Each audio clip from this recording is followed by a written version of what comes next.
MA भाग पहला आलोचना के सिद्धांत का परचा है। ये उसका पहला लैक्चर है। सानू बेटे एक किताब लगी है भारतीय काव्य शास्त्र। ये उस किताब का टाइटल जिहड़ा है तुसी देख सकते हो, प्रोफैसर सुखदेव शर्मा द्वारा लिखी हुई है। ये अपने सिलेबस दे विच मैंशन है। पन्ना नंबर जिहड़ा है वो स्पष्ट तौर पर मैंशन किया गया है कि किहड़े पन्ने तो लैके किहड़े पन्ने तक जिहड़ा है वो साडे सिलेबस दे विच शामिल है। इहदे विच है मैं तुहानूं दसां तां साडे कोल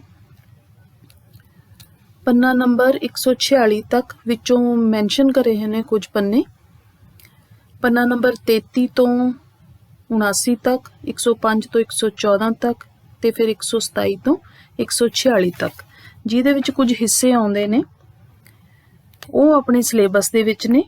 ये जिहड़ा है भाग साडा ऊड़ा भाग दे विच मैंशन जिहड़ा कीता होया, ऊड़ा भाग इस किताब दे नाल संबंधित है। इहदे विच साडे कोल बड़े छोटे छोटे टॉपिक ने।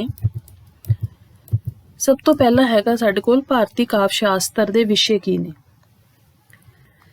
भारतीय काव्य शास्त्र दे विषय तो पहला मैं तुहानूं जिहड़ा अपना गूगल मीट ते आपां मिले सी ਉਹਦੇ ਵਿੱਚ ਵੀ डिस्कशन करिया सी कि एक्चुअली फिर असी जिहड़ा काव्य शास्त्र भारतीय काव्य शास्त्र असी पढ़ रहे हाँ ते काव्य शास्त्र नूं असी डिफाइन किवें करांगे।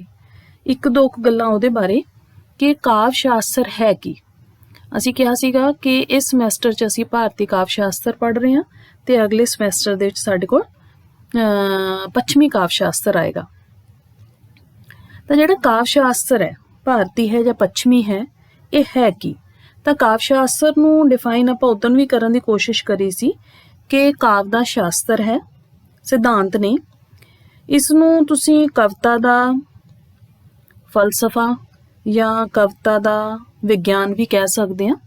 असी काव्य तदे असी वार वार यूज़ करते हैं काव्य शब्द या काव्य शास्त्र दे विच बच्चे पुछदे ने कि काव्य ही क्यों, वार्तक क्यों नहीं, है ना। तो ਉਹਦੇ ਵਿੱਚ ਸਿੰਪਲੀ ਇਹ ਕਿ ਪਹਿਲੋਂ ਪਹਿਲ ਜਿਹੜਾ ਹੈ ਜਿਸ ਵੇਲੇ ਦੇ ਇਹ ਸਾਰੇ ਗ੍ਰੰਥ ਨੇ ਸਮੁੱਚਾ ਸਾਹਿਤ ਦਾ ਰੂਪ ਜਿਹੜਾ ਹੈ ਉਹ ਕਾਵਿਕ ਹੈ, ਕਾਵਿ ਦੇ ਵਿੱਚ ਸਿਰਜਿਆ ਜਾ ਰਿਹਾ। ਇਸ ਲਈ ਕਾਵਿ ਦਾ ਭਾਵ ਇਹੀ ਹੈ ਕਿ ਸਾਹਿਤ।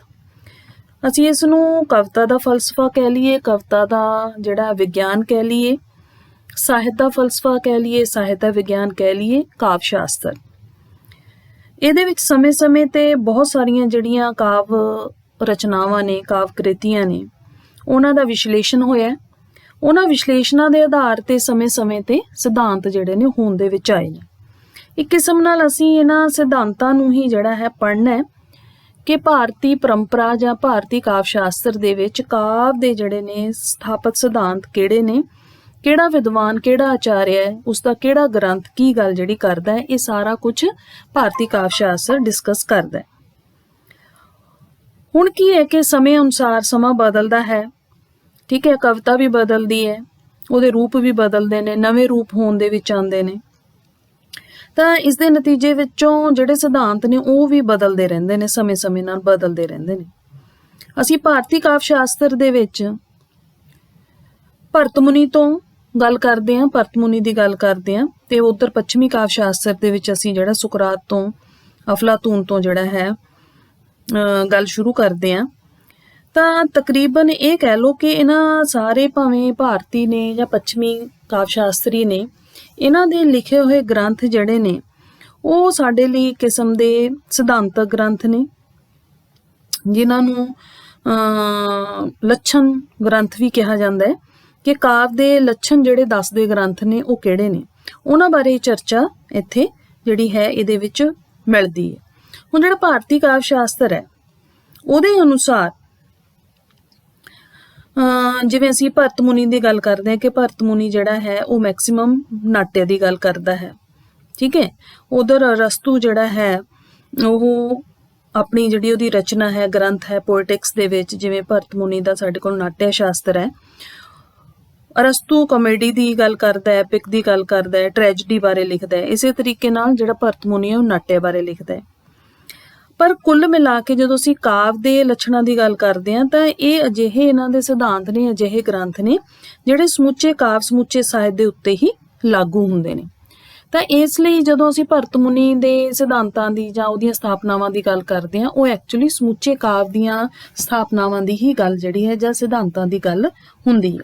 ਭਾਵੇਂ ਉਹਨੇ ਨਾਟਯ ਸ਼ਾਸਤਰ ਲਿਖਿਆ, ਪਰ ਉਹਦੇ ਜਿਹੜੇ ਸਿਧਾਂਤਕ ਆਧਾਰ ਨੇ ਉਹ ਸਮੁੱਚੇ ਸਾਹਿਤ ਦੇ ਲਈ ਜਿਹੜਾ ਹੈ ਉਹ ਫਾਇਦੇਮੰਦ ਨੇ, ਜਾਂ ਸਾਨੂੰ ਉਹ ਸਮੁੱਚੇ ਕਾਵਿ ਦੇ ਸਾਹਿਤ ਦੇ ਲੱਛਣਾਂ ਬਾਰੇ ਜਾਣਕਾਰੀ ਦਿੰਦੇ ਨੇ, ਸਿਰਫ ਨਾਟਯ ਬਾਰੇ ਨਹੀਂ। ਤਾਂ ਇਹਦੇ ਵਿੱਚ ਕੀ ਹੈ ਕਿ ਅਸੀਂ ਸਾਡਾ ਜਿਹੜਾ ਪਹਿਲਾ ਛੋਟਾ ਜਿਹਾ ਟੌਪਿਕ ਹੈ ਉਹ ਹੈ ਕਿ ਭਾਰਤੀ ਕਾਵਿ ਸ਼ਾਸਤਰ ਦੇ ਵਿਸ਼ੇ ਕਿਹੜੇ ਨੇ, ਉਹ ਕਿਹੜੇ ਵਿਸ਼ਿਆਂ ਦੇ ਉੱਤੇ ਗੱਲ ਕਰਦਾ ਹੈ ਭਾਰਤੀ ਕਾਵਿ ਸ਼ਾਸਤਰ।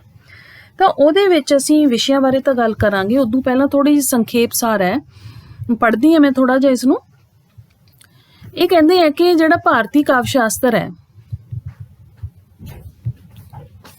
ਉਹਦੇ ਵਿੱਚ ਅਲੱਗ-ਅਲੱਗ ਜਿਹੜੇ ਨੇ ਸਮੇਂ ਤੇ ਅਲੱਗ-ਅਲੱਗ ਆਚਾਰਿਆ ਲੋਕਾਂ ਨੇ ਜਿਹੜੇ ਆਪਣੇ ਵਿਚਾਰ ਦਿੱਤੇ ਨੇ, ਉਹਨਾਂ ਦੇ ਗ੍ਰੰਥ ਜਿਹੜੇ ਨੇ ਉਹ ਮਿਲਦੇ ਨੇ, ਅਨੇਕ ਵਿਸ਼ਿਆਂ ਦੇ ਉੱਤੇ ਉਹ ਚਰਚਾ ਕਰਦੇ ਨੇ। ਕਾਵਿ ਸ਼ਾਸਤਰ ਦੇ ਤਕਰੀਬਨ ਸਾਰੇ ਹੀ ਵਿਸ਼ਿਆਂ ਦੇ ਉੱਤੇ ਅਲੱਗ-ਅਲੱਗ ਗ੍ਰੰਥਾਂ ਦੇ ਵਿੱਚ ਚਰਚਾ ਹੋਈ ਮਿਲਦੀ ਹੈ। ਆਚਾਰਿਆ ਵਿਸ਼ਵਨਾਥ ਦਾ ਜਿਵੇਂ ਗ੍ਰੰਥ ਨੇ ਉਹਨਾਂ ਦੇ ਬਟੇ ਨਾਮ, ਇਹ ਅਸੀਂ ਨੇ ਨਾਮ ਵੀ ਯਾਦ ਕਰ ਰਹੇ ਨੇ, ਛੋਟੇ ਕੁਐਸਚਨਾਂ ਦੇ ਵਿੱਚ ਆ ਜਾਂਦੇ ਨੇ। ਇੱਕ ਆਚਾਰਿਆਂ ਦੇ ਨਾਮ, ਇਹਨੂੰ ਅਸੀਂ ਲਿਸਟ ਵੀ ਜਿਹੜੀ ਜਦੋਂ ਨੋਟਸ ਬਣਾਉਣੇ ਨੇ ਤਾਂ ਅਸੀਂ ਇੱਕ ਲਿਸਟ ਦੇ ਰੂਪ ਦੇ ਵਿੱਚ, ਸਾਰਣੀ ਦੇ ਰੂਪ ਦੇ ਵਿੱਚ ਵੀ ਇਹਨਾਂ ਨੂੰ ਆਪਣੀਆਂ ਕਾਪੀਆਂ ਦੇ ਉੱਤੇ ਕਰ ਸਕਦੇ ਹਾਂ। ਆਚਾਰਿਆ ਵਿਸ਼ਵਨਾਥ ਦਾ ਗ੍ਰੰਥ ਹੈ ਸਾਹਿਤਯ ਦਰਪਣ, ਵਿਦਿਆਨਾਥ ਦਾ ਪ੍ਰਤਾਪ ਰੁਦਯਸ਼ੋਭੂਸ਼ਣ, ਤੇ ਇਹਦੇ ਵਿੱਚ ਜਿਹੜੇ ਆਪਾਂ ਕਹਿ ਸਕਦੇ ਹਾਂ ਕਿ ਉਹ ਵੀ ਗੱਲ ਕਰਦੇ ਨੇ। ਫਿਰ ਭਾਮਾ ਆ ਜਾਂਦੇ ਨੇ, ਆਚਾਰਿਆ ਭਾਮਾ ਕਾਵਿ ਅਲੰਕਾਰ, ਦੰਡੀ ਦਾ ਕਾਵਿ ਦਰਸ਼ ਹੈ, ਠੀਕ ਹੈ, ਤੇ ਵਾਮਨ ਦਾ ਕਾਵਿ ਅਲੰਕਾਰ ਸੂਤਰਵਿਰਤੀ ਹੈ, ਮੰਮੜ ਦਾ ਕਾਵਿ ਪ੍ਰਕਾਸ਼ ਹੈ, ਜਗਨਨਾਥ ਦਾ ਰਸ ਗੰਗਾਧਰ ਹੈ। ਇਹ ਸਾਰੇ ਗ੍ਰੰਥ ਨੇ ਜਿਨ੍ਹਾਂ ਦੇ ਵਿੱਚ ਅਲੱਗ-ਅਲੱਗ ਸਮੇਂ ਤੇ ਅਲੱਗ-ਅਲੱਗ ਵਿਸ਼ਿਆਂ ਬਾਰੇ ਉਹ ਚਰਚਾ ਕਰਦੇ ਨੇ। ਸ਼ਾਇਦ ਕਹਿੰਦੇ ਉਹਨਾਂ ਨੇ ਸੋਚਿਆ ਹੋਵੇਗਾ, ਹੁਣ ਜਿਹੜਾ ਨਾਟਯ ਵਾਰ-ਵਾਰ ਗੱਲ ਆਉਂਦੀ ਹੈ ਕਿ ਨਾਟਯ ਬਾਰੇ, ਇਹ ਆਪਾਂ ਨੇ ਭਰਤ ਮੁਨੀ ਦਾ ਵੀ ਸਾਡੇ ਕੋਲ ਹੈਗਾ ਇਹਦਾ ਵੇਰਵਾ ਕਿ ਵਾਰ-ਵਾਰ ਨਾਟਯ ਬਾਰੇ ਜਿਹੜੀ ਹੈ ਉਹ ਚਰਚਾ ਕਰਦੇ ਨੇ। ਇਹਦੇ ਵਿੱਚ ਕੀ ਹੈ, ਕਹਿੰਦੇ ਸ਼ਾਇਦ ਇਹਨਾਂ ਨੇ ਸੋਚਿਆ ਹੋਵੇ ਕਿ ਨਾਟਯ ਦਾ ਇੱਕ ਆਪਣਾ ਬਹੁਤ ਵੱਡਾ ਸੁਤੰਤਰ ਖੇਤਰ ਹੈ, ਇਸ ਲਈ ਨਾਟਯ ਦਾ ਵਿਵੇਚਨ ਅਲੱਗ ਗ੍ਰੰਥਾਂ ਦੇ ਵਿੱਚ ਹੋਣਾ ਚਾਹੀਦਾ ਹੈ। ਭਰਤ ਮੁਨੀ ਨਾਟਯ ਸ਼ਾਸਤਰ, ਧਨੰਜਯ ਦਾ ਦਸ਼ ਰੂਪਕ, ਰਾਮਚੰਦਰ ਤੇ ਗੁਣਚੰਦਰ ਦਾ ਨਾਟਯ ਦਰਪਣ ਆਦਿ ਰਚਨਾਵਾਂ ਵਿੱਚ ਸਿਰਫ ਨਾਟਯ ਬਾਰੇ ਗੱਲ ਕੀਤੀ ਹੈ। ਇਹ ਆਪਾਂ ਗੱਲ ਕਰ ਚੁੱਕੇ ਹਾਂ, ਪਰ ਜਦੋਂ ਅਸੀਂ ਇਹਨਾਂ ਨੂੰ ਉਹ ਕਹਿੰਦੇ ਨੇ ਕਿ ਸਟੱਡੀ ਕਰਦੇ ਹਾਂ, ਇਹਨਾਂ ਦਾ ਅਧਿਐਨ ਕਰਦੇ ਹਾਂ, ਤਾਂ ਇਹ ਗੁਣ ਲੱਛਣ ਜਾਂ ਸਿਧਾਂਤ ਅਜਿਹੇ ਸਿਧਾਂਤਾਂ ਬਾਰੇ ਚਰਚਾ ਕਰਦੇ ਨੇ ਜਿਹੜੇ ਕਿ ਸਮੁੱਚੇ ਕਾਵਿ ਜਾਂ ਸਮੁੱਚੇ ਸਾਹਿਤ ਲਈ ਹੀ ਸਾਡਾ ਜਿਹੜਾ ਹੈ ਦਿਸ਼ਾ ਨਿਰਦੇਸ਼ ਸਾਨੂੰ ਦਿੰਦੇ ਨੇ। ਆਚਾਰਿਆ ਆਨੰਦਵਰਧਨ ਦੇ ਧੁਨੀਆਂ ਲੋਕ ਦੇ ਵਿੱਚ ਧੁਨੀ ਦਾ, ਕੁੰਤਕ ਤੇ ਵਕਰੋਕਤੀ ਜਿਵੇਂ ਵਿੱਚ ਵਕਰੋਕਤੀ ਦਾ ਇਹ ਕੀ ਨੇ, ਇਹ ਅੱਗੇ ਆਪਣੇ ਕੋਲ ਟੌਪਿਕ ਨੇ। ਧੁਨੀ ਦੇ ਉੱਤੇ ਵੀ ਹੈ, ਵਕਰੋਕਤੀ ਤੇ ਵੀ ਅਲੱਗ ਔਚਿਤਯ ਵੀ ਹੈ। ਕਸ਼ੇਮੇਂਦਰ ਦੇ ਔਚਿਤਯ ਵਿਚਾਰ ਚਰਚਾ ਦੇ ਵਿੱਚ ਉਹ ਸਿਰਫ ਔਚਿਤਯ ਦੀ ਗੱਲ ਕਰਦਾ ਹੈ। ਮੁਗਲ ਭੱਟ ਦੀ ਅਭਿਧਾ ਵ੍ਰਿਤੀ ਮਾਤ੍ਰਿਕਾ ਦੇ ਵਿੱਚ ਸਿਰਫ ਵ੍ਰਿਤੀਆਂ, ਯਾਨੀ ਕਿ ਜਿਨ੍ਹਾਂ ਨੂੰ ਸ਼ਬਦ ਸ਼ਕਤੀਆਂ ਕਿਹਾ ਜਾਂਦਾ, ਸ਼ਬਦ ਦੇ ਵਿੱਚ ਕਿੰਨੀਆਂ ਸ਼ਕਤੀਆਂ ਨੇ, ਉਹ ਅਸੀਂ ਅੱਗੇ ਆਪਣੇ ਕੋਲ ਜਦੋਂ ਟੌਪਿਕ ਆਣਗੇ ਫਿਰ ਪੜਾਂਗੇ, ਬੜੇ ਇੰਟਰਸਟਿੰਗ ਨੇ। ਭਾਨੂ ਦੱਤ ਦਾ ਹੈ ਰਸਮੰਜਰੀ, ਸਿਰਫ ਨਾਇਕ ਨਾਇਕਾ ਬਾਰੇ ਗੱਲ ਕਰਦਾ, ਜਿਹੜੀ ਨਾਟਯ ਦੀ ਨਾਇਕ ਹੈ, ਹੀਰੋ ਹੈ, ਹੀਰੋਇਨ ਹੈ, ਸਿਰਫ ਉਹਦੇ ਬਾਰੇ ਗੱਲ ਕਰਦਾ ਹੈ। ਇਹਨਾਂ ਦੀ ਹੀ ਰਸ ਤਰੰਗਣੀ ਦੇ ਵਿੱਚ ਰਸਾਂ ਦਾ ਉਚੇਚੇ ਤੌਰ ਤੇ ਵਿਵੇਚਨ ਹੋਇਆ, ਰਸਾਂ ਬਾਰੇ, ਸਿਰਫ ਰਸਾਂ ਬਾਰੇ ਜਿਹੜਾ ਹੈ ਉਹ ਆਪਣੇ ਗ੍ਰੰਥ ਦੇ ਵਿੱਚ ਚਰਚਾ ਕਰਦੇ ਨੇ। ਇਹਨਾਂ ਤੋਂ ਇਲਾਵਾ ਕੁਝ ਆਚਾਰਿਆਂ ਨੇ ਸਿਰਫ ਅਲੰਕਾਰਾਂ ਦਾ ਹੀ ਜਿਹੜਾ ਹੈ ਉਹ ਚਰਚਾ ਕੀਤੀ ਹੈ ਆਪਣੇ ਗ੍ਰੰਥਾਂ ਦੇ ਵਿੱਚ। ਪ੍ਰਮਾਣ ਵਜੋਂ ਰੁਯਕ ਦਾ ਹੈ ਅਲੰਕਾਰ ਸਰਵਸੋ, ਅਤੇ ਅਪਯ ਦੀਕਸ਼ਿਤ ਦਾ ਹੈ ਕੁਵਲਿਆਨੰਦ ਤੇ ਚਿੱਤਰ ਮੀਮਾਂਸਾ, ਇਹਦੇ ਵਿੱਚ ਉਹਨਾਂ ਨੇ ਚਰਚਾ ਜਿਹੜੀ ਉਹ ਕੀਤੀ ਹੈ। ਹੁਣ ਅਦਰਵਾਈਜ਼ ਜਿਹੜੇ ਨੇ, ਜਿਹੜਾ ਭਾਰਤੀ ਕਾਵਿ ਸ਼ਾਸਤਰ ਹੈ ਉਹ ਕਿਹੜੇ-ਕਿਹੜੇ ਵਿਸ਼ੇ ਬਣਾਉਂਦਾ ਹੈ। ਸਭ ਤੋਂ ਪਹਿਲਾਂ ਪ੍ਰਮੁੱਖ ਵਿਸ਼ੇ ਜਿਹੜੇ ਇਹਦੇ ਵਿੱਚ ਲਿਸਟ ਆਊਟ ਕੀਤੇ ਹੋਏ ਨੇ ਕਿ ਕਾਵਿ ਦਾ ਪ੍ਰਯੋਜਨ ਕੀ ਹੈ, ਉਹਦਾ ਮੰਤਵ ਕੀ ਹੈ, ਕਿਉਂ ਲਿਖਿਆ ਜਾਵੇ, ਕਾਵਿ ਦਾ ਪ੍ਰਯੋਜਨ ਕਿਉਂ ਪੜ੍ਹਿਆ ਜਾਵੇ, ਕਿਉਂ ਸੁਣਿਆ ਜਾਵੇ, ਜੇ ਨਾਟਯ ਤਾਂ ਕਿਉਂ ਦੇਖਿਆ ਜਾਵੇ, ਸਾਰੀਆਂ ਡਿਸਕਸ਼ਨਸ ਨੇ। ਕਾਵਿ ਦੇ ਹੇਤੂ ਕਾਰਨ ਦੇ ਕਾਰਨ ਕਿਹੜੇ ਹੋ ਸਕਦੇ ਨੇ, ਕਿਉਂ ਲਿਖਿਆ ਜਾਂਦਾ ਹੈ, ਉਹਦੇ ਲੱਛਣ ਕਿਹੜੇ ਹੋ ਸਕਦੇ ਨੇ, ਕਾਵਿ ਕਿੰਨੇ ਤਰ੍ਹਾਂ ਦਾ ਹੈ, ਕਾਵਿ ਦੇ ਭੇਦ ਜਿਹੜੇ ਨੇ ਉਹ ਕਿਹੜੇ-ਕਿਹੜੇ ਨੇ।